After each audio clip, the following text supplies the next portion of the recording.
Good morning, everyone. We're just waiting a few minutes to let everyone join the room, and I think by now most people have probably already joined. So, just a quick reminder in case you didn't hear me earlier. If you're dialing in using the phone number, you won't be able to access the Q&A or chat feature. And to participate in those, you need to join through the Zoom app or desktop client. I just wanted to make sure everyone's aware so you won't miss anything. So, all right, we'll just go ahead and get started. Welcome to the V3 implementation call. Today is January 28th. If you haven't already done so, please update your name with your affiliation in the participant list. It's just a quick reminder, these meetings are recorded and shared on the NEMSIS website and YouTube channel. So feel free to share with your team or review as needed. We encourage your participation, so please use the Q&A feature to ask any questions or make comments. We'll review this during the meeting as well as during our post-meeting debrief.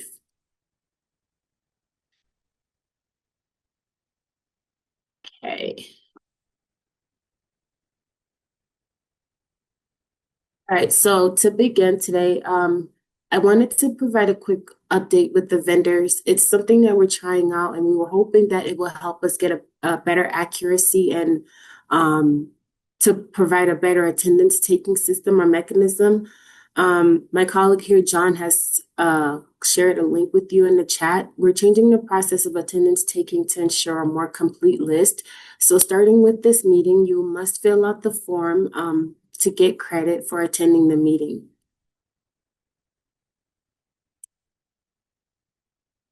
And please let us know if you have any questions or if you've missed something, and we'll be able to repeat or reshare that information with you. So the next person on our list or on our agenda is John with the stakeholder introductions, and he'll continue on with his two other topics, the dashboard review and the call for 2025 records. John, is it okay to turn it over to you? Sure. No problem whatsoever. Thank you. Let me share my screen.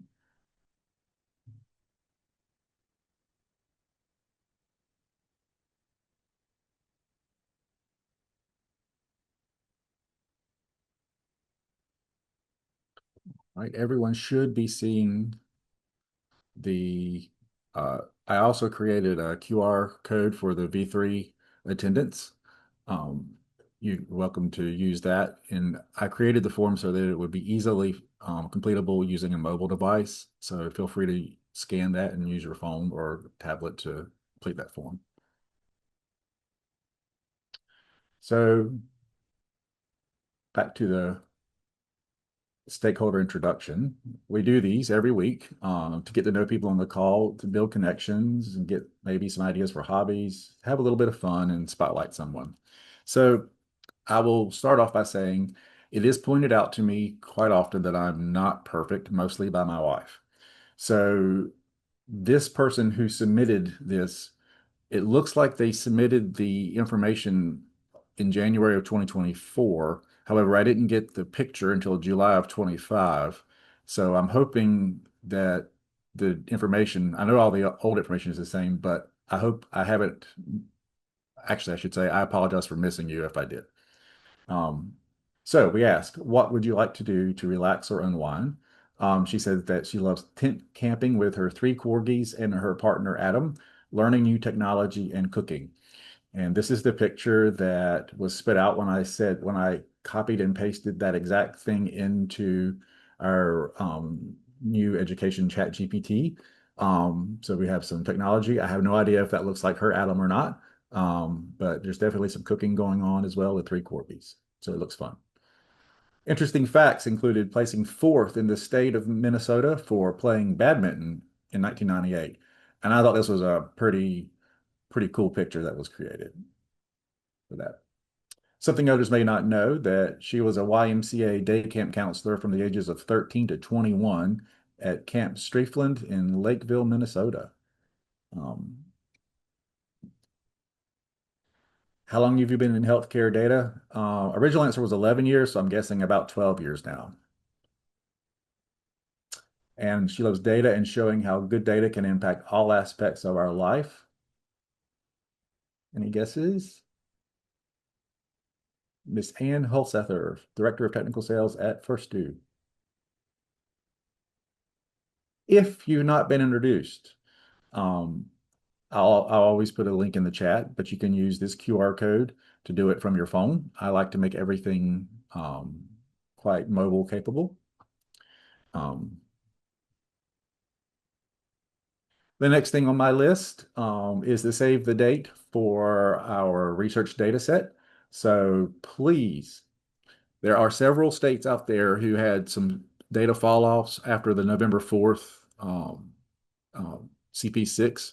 Since CP6 has been reset temporarily, we're asking that those states, there's 6 of you, please resubmit all of those calls from November 4th all the way through January 1st, because they did not, well, December 31st, because they're still missing on the order of about 500,000. So we would really appreciate that if you could get those in. The next thing that I wanted to talk about is just a quick reminder for states out there who are opening up 3.5.1 to your agencies and vendors. Just a reminder that before vendors move customers to 3.5.1, states really shouldn't submit their version 3.5 resources. You do that by opening a help desk ticket and saying, John, I would like to have a 3.5.1 branch, and this is my state data set. The state data set can be exactly the same as 3.5.0, but it still needs to be put into a 3.5.1 branch for vendors to see it and know to the right schematrons against the 3.5.1 data set. If you go to our webpage and you look under states, if you would to make sure that they have been updated as 3.5.1, you can look under the implementation tools for NEMSIS. And if there's a 3.5.1 dropdown, you're good to go. This is just an example of one. This is Washington State, and their stuff was updated yesterday.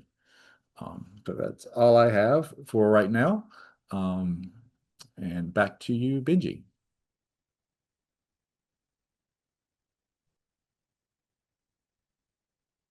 I can stop sharing. There we go.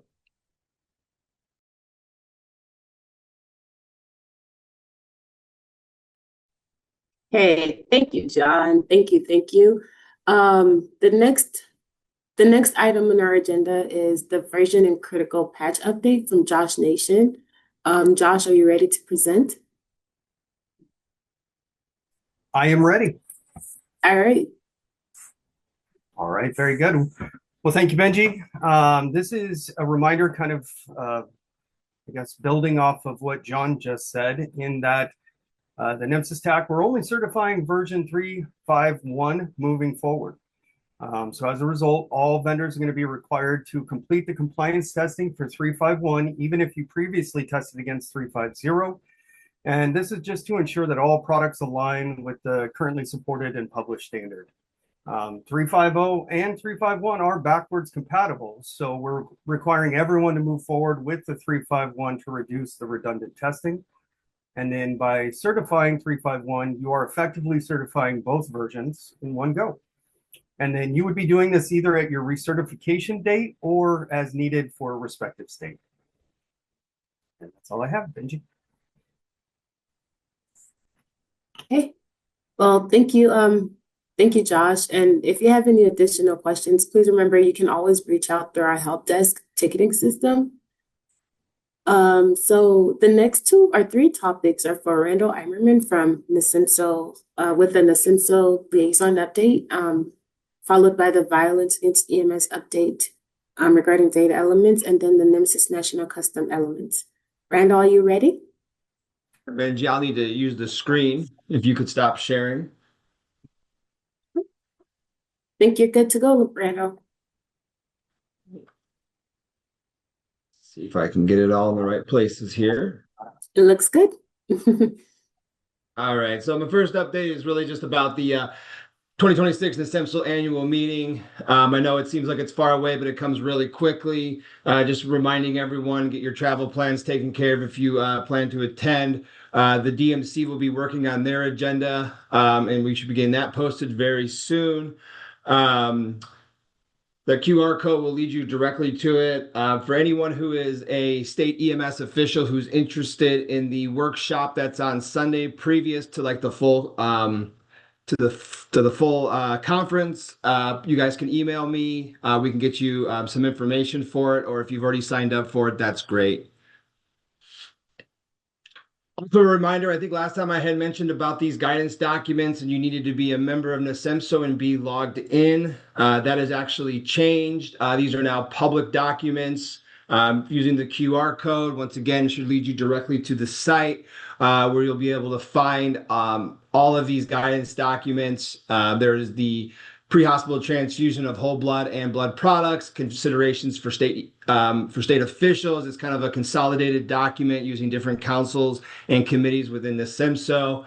And then there's also the NASEMSO blood product administration documentation version 2 that is also available. That's an update from the one that we released beginning in the year.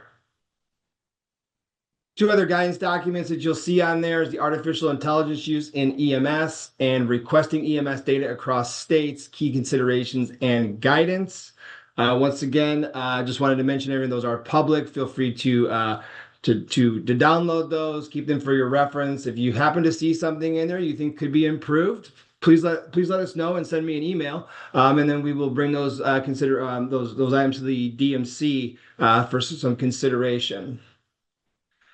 Also wanted to add that the Data Managers Council is working very hard. They had a working meeting yesterday where they were able to kind of put a lot of things out in order that they wanted to get completed up to our NASEMSO annual meeting. They have decided to have an additional meeting on the first Tuesdays to kind of work on another guidance document that will be involving outcome data. So we'll be looking for that very shortly. A lot of great information will be involved with that. Any questions on the NASEMSO update?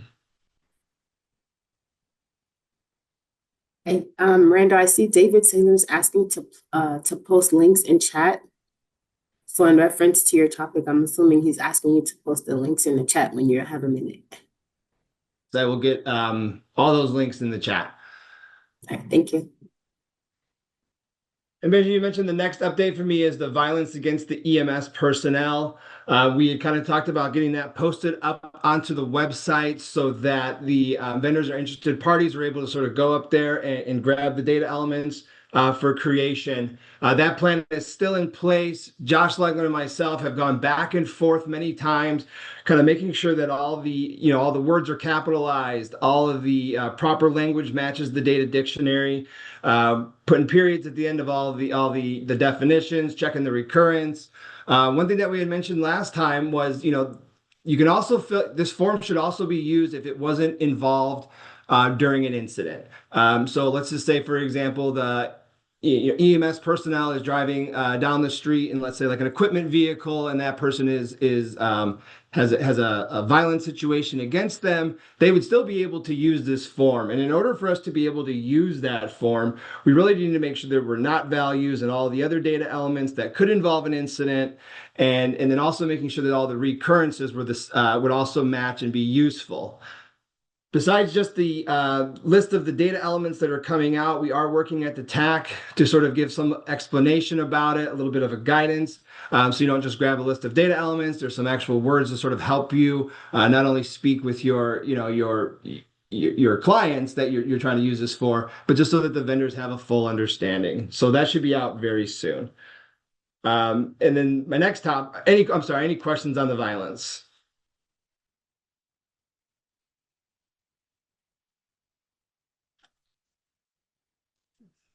Perfect. And then my next topic is about the national custom elements. Last time we had sort of let everyone know that there were some updates to the definitions, and I had submitted some new data elements to be created.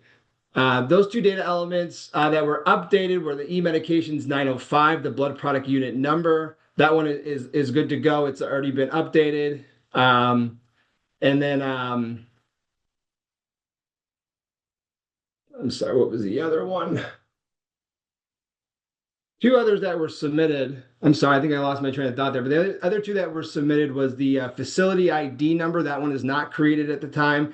And the medication discontinued reason. That has also been submitted for completion. The last data set that we're sort of working on for national custom elements is the CPMIH data set. Josh and I, once again, we've kind of gone back and forth. I'm sorry, Josh Legler and I have gone back and forth with this data set. We've sort of removed some of the data elements that sort of fit into the standard already. We've reworded some. We've matched the language with the current NEMSIS data dictionary. We've capitalized all the letters. We've got all that work done. That final draft has been sent over, and I'm sort of waiting on a response for that, but you should see those as becoming created as national custom elements, all fitting within the current EMS data sections now. Any questions about the national custom elements?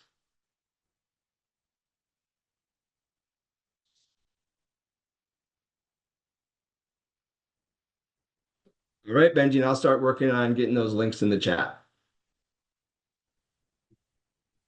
Okay, sounds great. Thanks, Randall. And I'll say it again, if you do have additional questions after the meeting, you can always reach out via our help desk ticketing system, so you can have those questions answered. And if you missed it earlier, I'm going to remind everyone, we're changing the process of attendance taking to ensure a more complete list. So starting with today's meeting, you must fill out the form with the link provided by John to get credit for attending the meeting. So our upcoming meetings are, our public training is next week on Tuesday, the 3rd.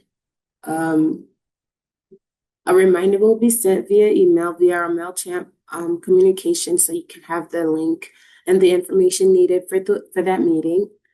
Our next V3 implementation call is on Wednesday, February 11th, same time from 11 a.m. to 12:30 p.m. Eastern Time.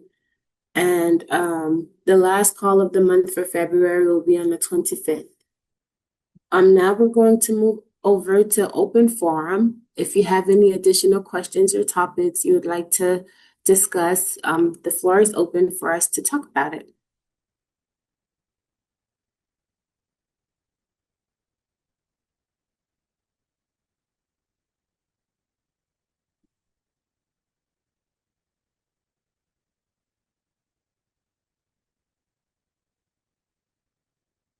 So I see Austin Reed has a question for John.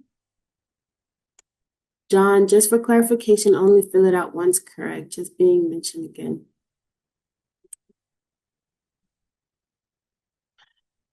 Okay, and I think John might have answered that question. Sorry. So, sir. I was trying to find the mute button. Yes, only fill out the attendance once, and it's only required for vendors, though everyone else can take it, and we would appreciate it, but it's only required for vendors. Okay, thank you, John. And then Suri Karan wanted to know, are there any groups at NEMSIS working on MIHCP?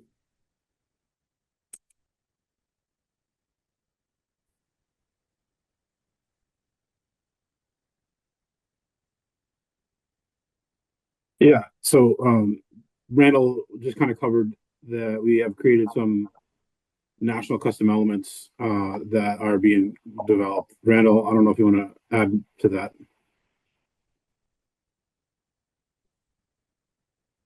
Yeah, so we had a much longer list of national custom elements, and because they didn't really fit into the standard, what we did was we sort of looked at them all and we sort of tried to fit them into an existing standard at the time. So the list is ready to go. It's ready to be published as a national custom elements. It's been shared. We can share it again here. Are you looking for something specific?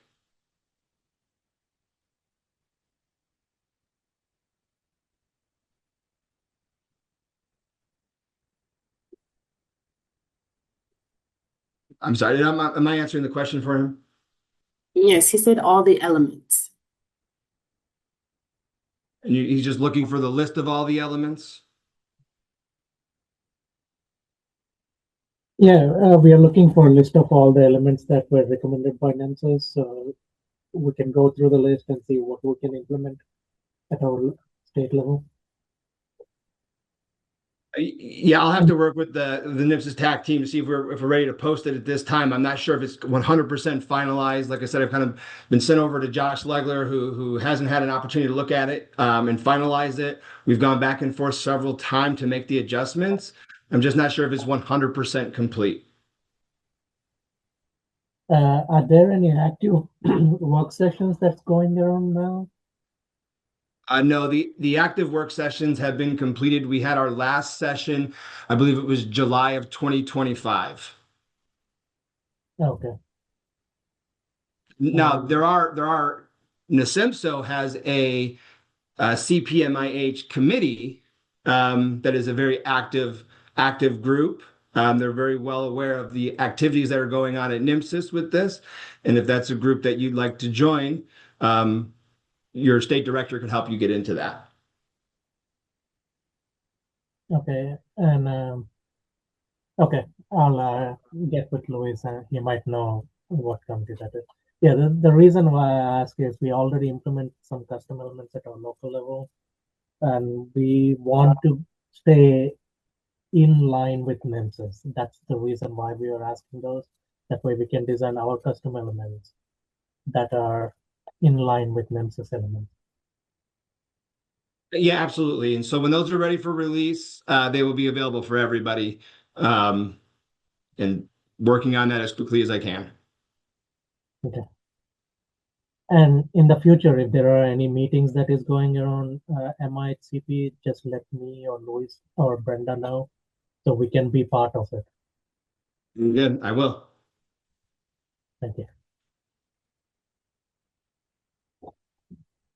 Okay, well, thank you. Well, thank you for that great discussion. And if there are no more questions or comments, we'll head into the breakout rooms. Just a quick reminder about the breakout room. When you're in the breakout room, please join your assigned breakout room to receive credit for attending today's call. Please be sure to join only your designated room and do not enter other breakout rooms without permission. While you're in your breakout sessions, Judy has a question. I'll wait. Judy, I think you're able to speak. I was just wondering, has any decision been made about changing the breakout rooms to topic specific? The vendor breakout room sessions? Right. Not at this time. We're still working and evaluating the breakout rooms and how we want to move forward. One of the benefits that we are looking at of the breakout room without having specific topics is it gives the ability for vendors to discuss, for users and vendors to interact together. But we're still working on that internally. And as we make adjustments, we'll be reaching out for feedback. So. Okay, thank you. Yep. Okay. Thank you, Kevin. Are there any other questions?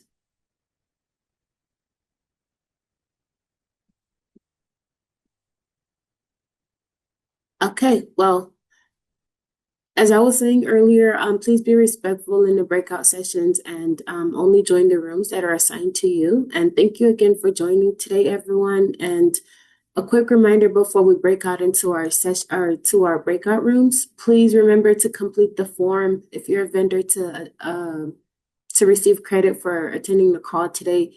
And if you missed the link should be in the chat. It's a Forms Microsoft Office link for you to complete. And if you missed it, please reach out to us via the help desk and we'll be able to provide that link for you. And my colleague here, John, I think has the QR code up. So I'll leave it up for the next 2 to 3 seconds. So others who have missed it earlier can have the opportunity to scan it to complete the form.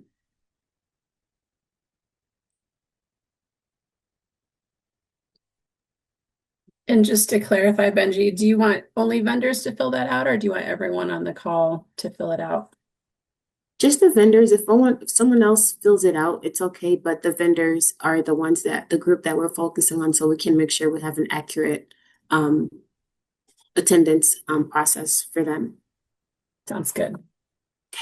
I think Yes, and Sam has her hand up. I think you should be able to speak, Sam. Hi, can you hear me? Yes. Yes.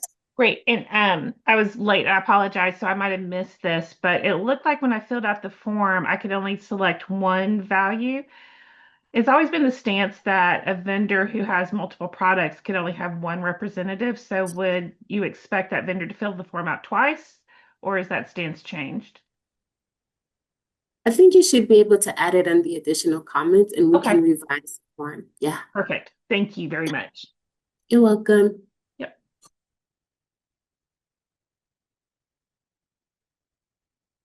Are there any updates for the annual meeting? Are there any updates for the annual meeting regarding the registration or location? Yeah, Benji, I'll take that question. This is Monet, and basically we are compiling information to present to you a registration portal. I'll make an announcement about the dates, but that will happen closer to March.